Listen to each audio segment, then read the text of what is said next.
and child. When I say giant, I mean giant. When you could see more money in your paycheck and what it means for your health care and student loans. New overnight, Harvey Weinstein responding to actress Salma Hayek's claim that he threatened to kill her and forced her to shoot a full frontal scene. The new fallout in Hollywood. Delivery deadline, what you need to know today to get your holiday gifts to arrive on time. And the new steps Target and Amazon are taking to make it easier and faster to ship packages. And ominous sign? What happened when crews tested the New Year numbers below the ball drop in Times Square? From ABC News in New York, this is America This Morning. And we do say good morning, everyone, on this Thursday. We're going to start with the Alabama Senate candidate, Roy Moore, declaring the battle rages on despite his stinging defeat. Doug Jones called on Moore to concede, saying it's time to heal after becoming the first Democrat in Alabama to win a U.S. Senate seat in 25 years. Moore was plagued by sexual misconduct allegations ahead of the election and lost by about 20,000 votes. Overnight, he released a video message to supporters making it clear that he won't give up until every vote is counted. In this race, we have not received the final count to include military and provisional ballots. This has been a very close race, and we are awaiting certification by the Secretary of State. Immorality sweeps over our land. Even our political process has been affected with baseless and false allegations, which have become more relevant than the true issues which affect our country. All of that said, election officials in Alabama say there's no reason to question the results. They're expected to be certified by the end of this month. President Trump had supported Moore, but he did call Jones, that you saw there, and congratulated him and also invited him to the White House. Republican leaders are poised to vote on a sweeping tax bill next week in an effort to hand President Trump his first major legislative victory by Christmas. Yeah, they're on the verge of working out the differences between the House and Senate versions of the bill. But there's still some lingering concern about the mounting national debt and who the bill will benefit the most. ABC's Gloria Rivera has new details from Washington. Good morning to you, Gloria.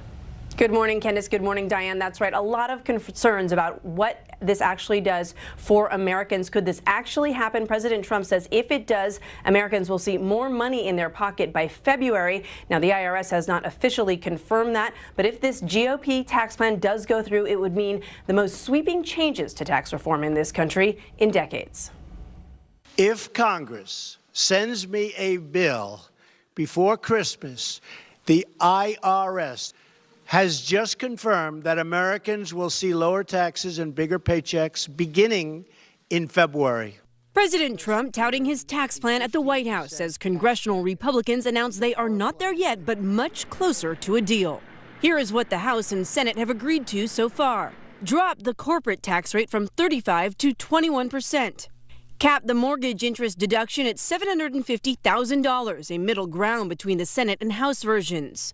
Repeal the Obamacare individual mandate that requires all Americans to have insurance, and lower the top individual tax rate from 39% to 37%. On Capitol Hill, protesters appealed to Republican Senator Bob Corker, who voted no to the Senate version. Don't vote for the tax bill. Corker is concerned over how much the new bill will cost. A new analysis predicts it could add more than $1.5 trillion to the nation's debt. Democrats share that concern and claim middle-class America will pay the price. The public knows about this bill. They don't know all the details, but they smell what's going on. Tax cuts for the wealthiest, no help for so many in the middle class. GOP lawmakers are aiming to vote on a final version next week. Speaking of help or no help, so many young Americans in this country are concerned about the future of student loans. Under the House plan, student loan interest deductions were entirely eliminated. Aides now say those are back in the plan. Those are things like medical expense deductions and tax-free graduate school tuition waivers. For so many young Americans putting themselves through school, every penny counts. Candace, Diane. That indeed. Gloria Rivera in Washington. Thank you. And a state lawmaker in Kentucky recently accused of sexually assaulting a teenage girl has apparently taken his own life. The coroner says State Representative Dan Johnson was found dead from a gunshot wound to the head. Johnson, who was also a pastor, denied assaulting that girl when she was 17. To the Russia investigation, and Donald Trump Jr. spending more than 9 hours answering questions from the Senate Intelligence Committee. His past interviews have focused on a meeting with a Russian lawyer in Trump Tower during the height of the campaign. In the meantime, the man overseeing the investigation told a House committee he does not see any reason to fire the special counsel, Robert Mueller, because of bias against the president. Rod Rosenstein's testimony followed the release of anti-Trump text messages sent by 2 FBI officials who used to serve on Mueller's team. I think it's important to recognize that when we talk about political affiliation, that all demonstrates political affiliation. The issue of bias is something different. We recognize we have employees with political opinions, and it's our responsibility to make sure those opinions do not influence their actions. The chair well, even though Republican members of the House Judiciary Committee harshly criticized Mueller's investigation, they stopped short of calling for him to be fired. UN Ambassador Nikki Haley is expected to offer what's being called irrefutable evidence today that Iran has violated the 2015 nuclear deal. Haley's office says she will also detail how Iran has tried to cover up those violations. It's unclear if the Trump administration will seek to punish Iran. And Vice President Mike Pence is delaying his visit to Israel. He was set to arrive on Monday. Israeli media reports the delay is because of the tax vote expected in Congress and not because of the rising tensions in the Middle East after President Trump declared Jerusalem the capital of Israel. Okay, so this could be big. A major business headline today. ABC's parent company, Disney, expected to announce a deal to buy most of 21st Century Fox. The price tag said to be around $60 billion. Now, Disney would take over the video assets of Rupert Murdoch's empire, but not Fox News. It could take up to 1 year for the deal to be finalized. The FCC is expected to repeal the so-called internet neutrality rules today. Those rules prevent your internet provider from blocking or slowing down certain websites. Critics say the move will give providers too much power to create an internet for the elite with special fast lanes. Supporters argue it will boost economic growth. All right, time now for a look at your weather on this Thursday morning.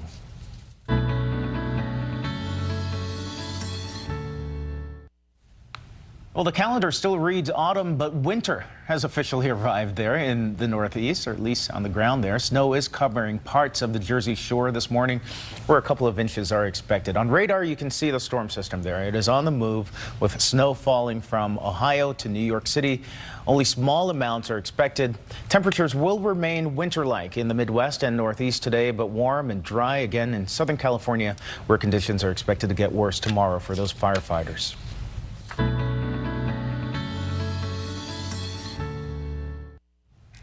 Coming up, yet another famous media personality has been suspended amid sexual misconduct allegations. And also ahead, a dramatic departure at the White House.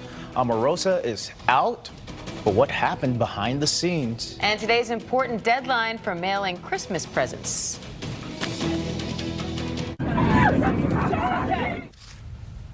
We're back now with a bizarre story. A JetBlue flight was forced to make an emergency landing after a passenger allegedly bit other passengers.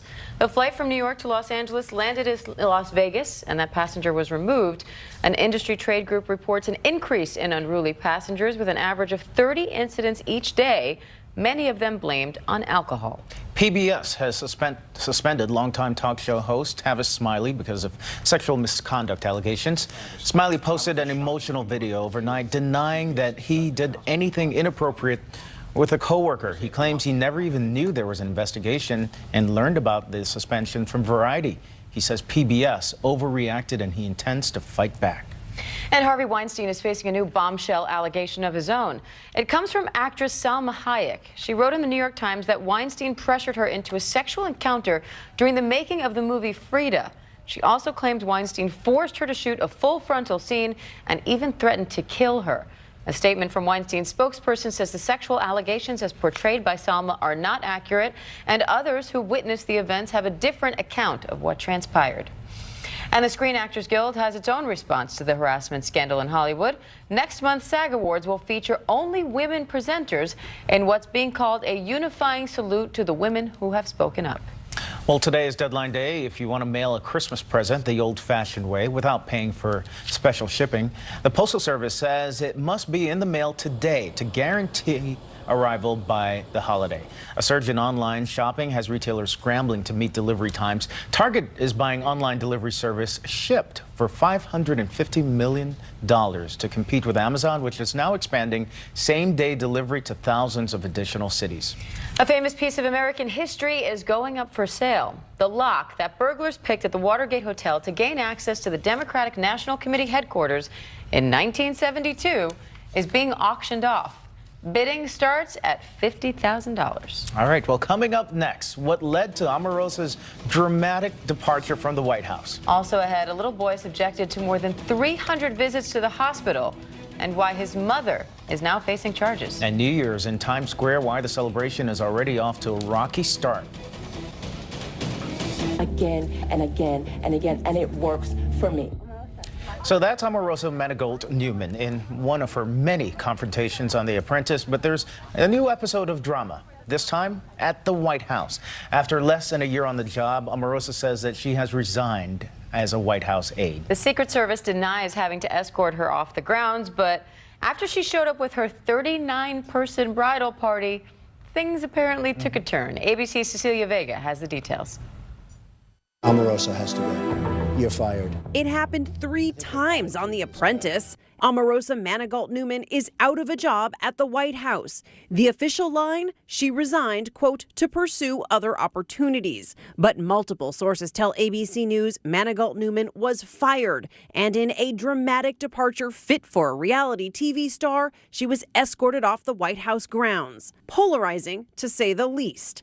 Every critic, every detractor will have to bow down to President Trump. She was also one of the most high-profile African-American staffers in the administration.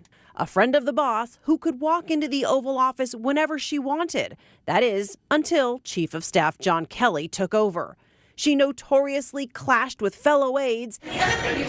And there was this scene at a journalism conference this summer. If you don't want to be here, don't be here. Don't disrespect the story. Many in the West Wing couldn't even say what she did in her role as Director of Communications for the Office of Public Liaison, and she will perhaps be best remembered for her lavish wedding and showing up to the White House wearing her wedding dress, a party van full of guests with her for an unannounced photo shoot. Cecilia Vega, ABC News, the White House. And Senator John McCain is back in the hospital being treated for brain cancer this morning, but his health battle led to an emotional moment between his daughter and a one-time political rival. Former Vice President Joe Biden comforted Meghan McCain during an appearance on The View. McCain was discussing Biden's book about the death of his son, Beau. Beau died of cancer, and Meghan revealed that Biden's family is always on her mind these days. I think about Beau almost every day, and I was told, sorry, that this doesn't get easier, but that you cultivate the tools to work with this and live with this. One of the things that gave Beau courage, my word, was John. Your dad, you may remember when you were a little kid, your dad took care of my Beau. Your dad, when he was a mill aide, worked with me, became friends with Beau. And Beau talked about your dad's courage, not about illness, but about his courage. And look, Beau Biden died in 2015. Senator John McCain now has the same form of the disease as Biden did. A Texas mother is under arrest accused of child abuse after authorities say she forced her healthy son to undergo more than a dozen unnecessary surgeries.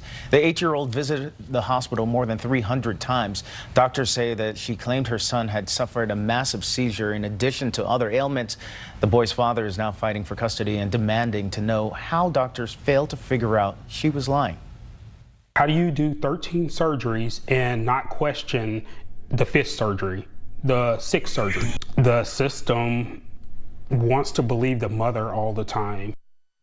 So doctors believe the mother suffers from a disorder in which a caregiver makes up an illness to get medical treatment. Her son is in foster care, recovering and in good condition. And a new study is raising some concerns about hydraulic fracking. Researchers studied more than 1 million births near fracking sites in Pennsylvania and found babies born within a half-mile of a fracking site were 25% more likely to suffer from low birth weight. An animal shelter in San Francisco is facing more criticism for using a robot to try to keep homeless people from camping nearby. The robot seen here is becoming a popular way for companies to save on security expenses. But in this case, the city says the shelter needs a permit for the robot to patrol the sidewalk. Critics have resorted to vandalism, even spreading barbecue sauce on the sensors. And preparations for New Year's Eve in Times Square just got started, but there's already a problem. Workers tested out the giant 18 that will light up after the ball drops, and the 8 didn't work. Not all the bulbs are shining there. Nope. The good news is they have some time to fix whatever wiring issue may have caused this. So it's a sign of how 2018 will be. Oh, I hope not.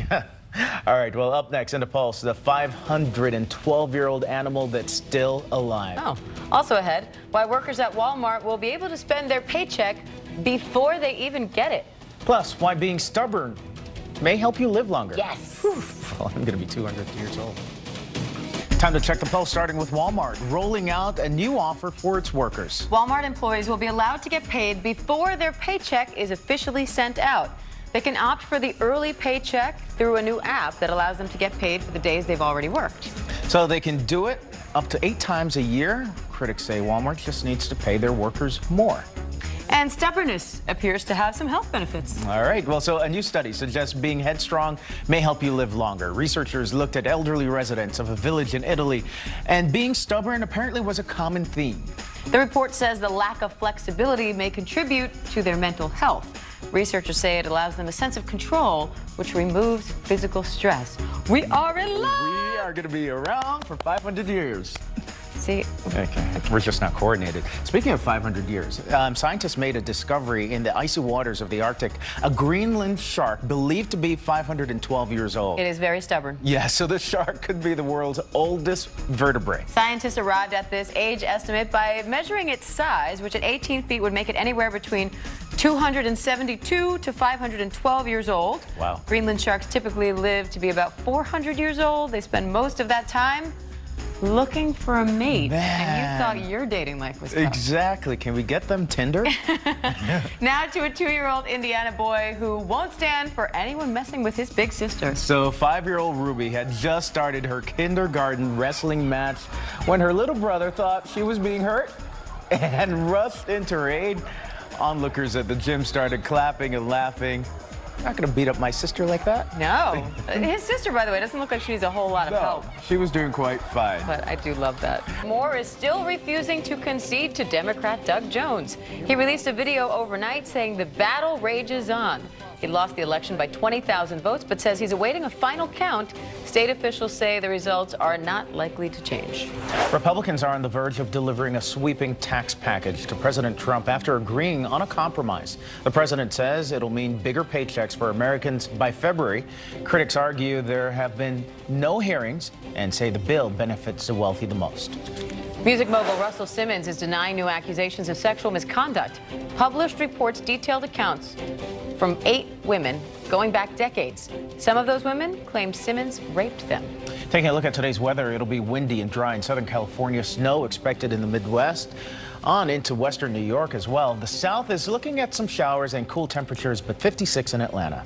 And finally, a flight that everyone on board is sure to remember, and for the right reasons, we might add. Among the passengers, dozens of children. So they boarded a flight at Newark Airport in New Jersey, and they headed off to see Santa, all thanks to United.